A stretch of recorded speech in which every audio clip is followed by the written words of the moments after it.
Hi guys, welcome to my clue scroll video. This is gaming and I'm going to go through an easy, medium, hard and elite clue and basically explain what consists of what. So, in an easy clue you can get one of four types of clues. So you can get a simple clue, emote clue, a map clue and a cryptic clue. Now simple clues just tell the user what they need to do and where. Emote clues, or emotion clues, whatever you want to call it, tells the user to perform an emote while equipping certain items. So it'll tell you, well, one common one is equip, I think, blue dragon van braces, a diamond ring, and nothing on your head and legs, and salute at the banana plantation in Karamja. You do that, and a double agent will appear. You kill him, you do the emote again, and it unlocks Yuri, which gives you another clue or a casket. The third one is a map, which you're about to see shortly. It gives you a little screenshot of where you need to go, so like a little picture, and whatever looks like that area you go to and you dig. Simple as. The fourth one is a cryptic clue. Now, what a cryptic clue actually is it's like a riddle. So an example I'm going to give you, well, yeah, an easy one is 61 is my number, my body is the colour of burnt orange and crawls among those with 3 mouths. I cannot eat, my blinking blue eyes hide in a grave. That is actually level 46 wilderness, and you dig on the Sapphire Mound. So we're moving on to medium clues now. So medium clue scrolls are obviously going to be harder than easy clue scrolls, because obviously the name is a variation of difficulty. So what's actually present in medium clue scrolls are anagrams, challenge scrolls, cryptics, emote scrolls, coordinates, maps, and simple clues. So the difference, obviously, in a medium and a easy clue scroll is that there are anagrams, which basically just means a rearranging of a word and deciphering it. Challenge scrolls, which it will give you a question. An example would be the banana plantations in Karamja that you get from the agility dungeon in Brimhaven. Oh, it's not a dungeon, but agility minigame. And the answer is 22. And the final one are coordinates, which you're going to be further introduced to a bit later on in it. It requires a sextant, a chart, and a map, and towards the end of the video I will explain where you get these items, how they're used, etc. So that is what makes these a bit different. So what I'm going to do is skip right to the loot. So the medium clue scroll reward, it was not great, it was honestly worthless, and I'd say it took too long to even do to get the money that you're doing. So I'd say adamants, they're not the mediums, they're not worth doing, but obviously they've got great rewards than easy, but easies take about 4 minutes if you've got all the teleports. So here is a hard clue scroll. Now the only difference between a hard clue scroll and a medium, it's everything I listed before, scratching one thing, which is a puzzle box. Now what you have to do is complete these puzzle boxes. Now back in the day, no one was able to do these, or a fair few were in fact. You even get one on Monkey Madness, so if you've ever done Monkey Madness you'll understand where I'm coming from. The only difference is you don't get to pay 200k to skip the puzzle. So here you go, here's an example of a puzzle. You have to make I think it's a troll? Yeah. So the trick is, make the first line match up to, well, you can see what it looks like with the hint there. Then the second, third, and well, you just make sure those 3 lines are up. Then you'll see on the bottom left hand corner of the screen, well, you have to get them 4 corners done, and then you have to get the last 6 on the right done. So these are the last 2 rows. If you do it with that method, it will definitely fall into place, everything that you need to do. It's as simple as that. Just literally just match up the first 3, then do the 4 corner ones and the last 6. You'll get it right. So make sure you keep referring to hint, and I'm going to show you what a finished one looks like.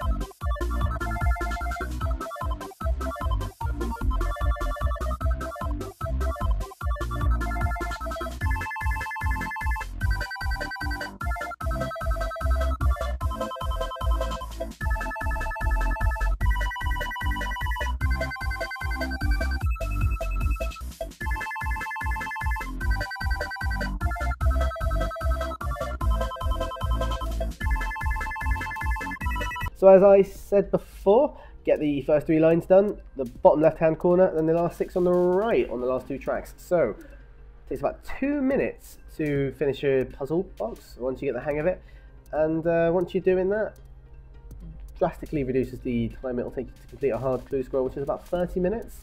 So yeah, I'm going to get you to the end of this video, well, this hard part, so you can see what the result was when I got my drop. So this was the final part of my hard clue scroll. I had to search a crate by the stairs, which you're about to see me rotate the camera to do, and yeah, get my reward. Simple as, no casket, it's just sitting there in a box untouched by anyone. So once more, another really bad loot. You rarely get good loot nowadays because everything has completely crashed.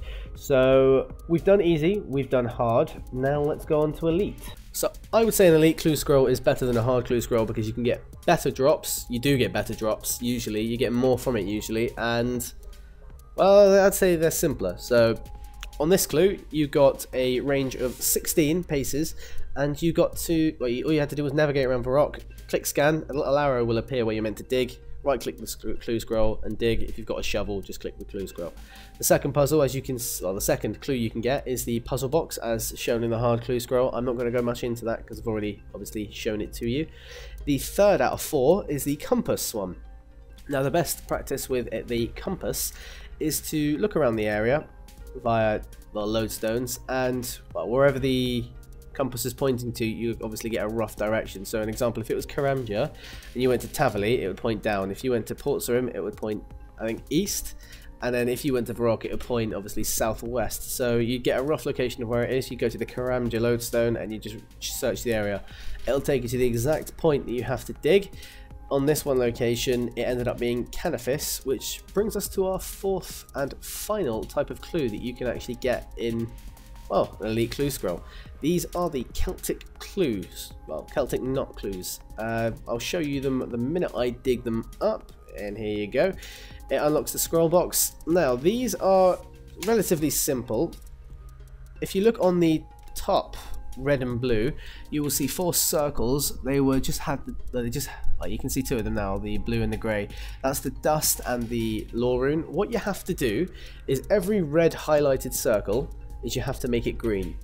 Now you do this by choosing a primary and a secondary colour to switch around, leaving the third colour out to the very end, and you would rotate your primary colour once, whereas you would, well, let's say clockwise, and rotate your, well, secondary colour counterclockwise twice, or as many times as it takes till you get the matches of the runes on the secondary. If you've done all possible matches and, well, the 4 of them 2 colours don't pop up, you would then, well, circumnavigate by doing another one, and then sending your secondary colour around once more. So I'm going to show you what it looks like towards the very end when all the colours are matched, and I'll explain to you what you have to do with the third colour. As you just saw, all 8 of the red rings were now highlighted green because we rotated the third one, because once you've got the first 2 done, there is no way of getting, well, the third colour wrong. You just have to keep rotating it until it matches, so it will eventually match. It's a bit like the hard clue scrolls puzzle boxes. Once you get the first 3 rows done and the bottom left hand corner, you just move around the 6 until you get the final, well, bit of the puzzle done. So I'm going to skip right to the end on what my reward was from this clue scroll. And there we have it, the final clue scroll. Boom! That's now done. So now I'm going to show you the items you need to gather for the puzzles. So here are the 3 items you need to complete coordinate clues. You need the sextant, the watch, and the chart. Now, you can't get any of these without having a coordinate clue in your bank and going, well, basically where I'm showing you now, which is the, well, observer. Now, you have to have a coordinate clue in your inventory, otherwise he won't explain it to you. So, if you've completed the observatory quest, go to where I'm going now, and that is a little house underneath the bridge here. If you have completed the observatory quest, obviously you should know what to do with the clues, but just to remind you, you have to go through the underground tunnel. Unfortunately, the bridge isn't repaired yet. Don't know if it will in any quest, but hey ho.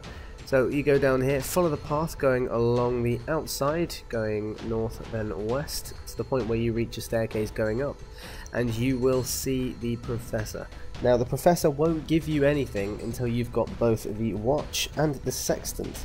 Now I'm going to show you how to get the sextant shortly, but first obviously I'm going to show you where the professor is.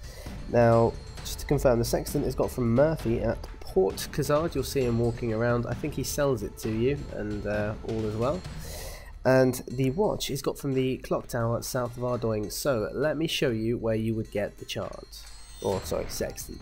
Well, if you want to unlock your sextant, you're going to have to go to Port Khazard. Now I find the most convenient way to get there is to home port all the way over to Port Sarim. If not Port Sarim, Catherby, whatever one you've got unlocked, charter a crew member and go to Port Khazard. When you arrive there, you just have to go to the dock that's present north, talk to Murphy, and he should give you a watch, a sextant straight away without any problems. So yeah, really simple for that one, and it has to be done before you go back to the professor, unfortunately. So now we're going to go get the watch from the clock tower, which is southwest of Ardoing Central, which is Royal Square, and northwest of Khazard, or Port Khazard. It's really easy to run to. Now you're going to see my tracking on the game spaz out a little bit, unfortunately, and once more, because I already have it unlocked, I can't actually claim the watch to show you what it's like. Now remember, this is the order you have to do it in. You have to get the clue scroll, get the coordinate clue, go to the observatory.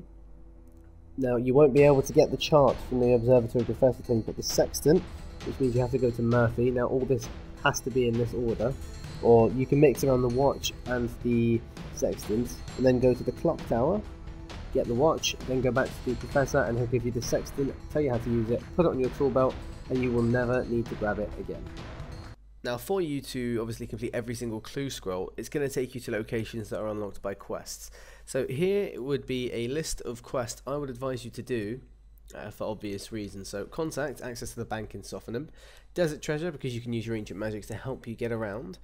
Eagle's Peak, because it allows the use of eagle transportation, although it's not essential, it can help. Same with Enlightened Journey for the hot air balloon transports.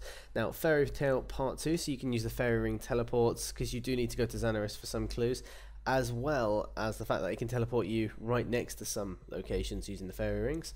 Biohazard, so you can get access to the training camp north of Ardoing. I believe there's a medium clue that points you there.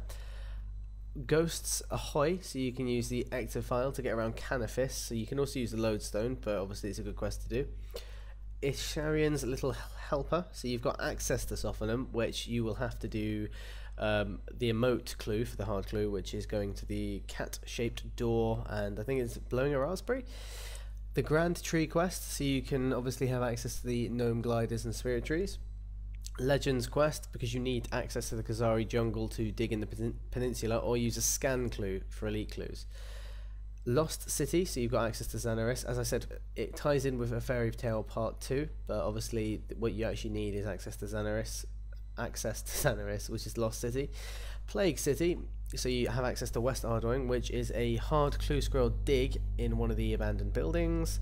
Rumdale, access to Brain Death Island, which is another place that you will sometimes need to go for a clue, very rarely though. Swan Song, so you can have access to the Piscataris, I think it's Piscataris Island. By island I mean city, because there are, I think, a hard clue that goes there. Underground Pass, so you can have access to the Elven Lands. And Watchtower, so you've got access to Gu Tanoth. So once you've got all of these quests done, you will be able to do every single clue known to man. So guys, thank you very much for watching this video. If I've helped you, please leave a like. If you've enjoyed it, please leave a like. And if you would like to subscribe for more games and more guides for RuneScape, just, yeah, subscribe. Thanks guys, have a good night or day or whatever you're watching it. Thanks.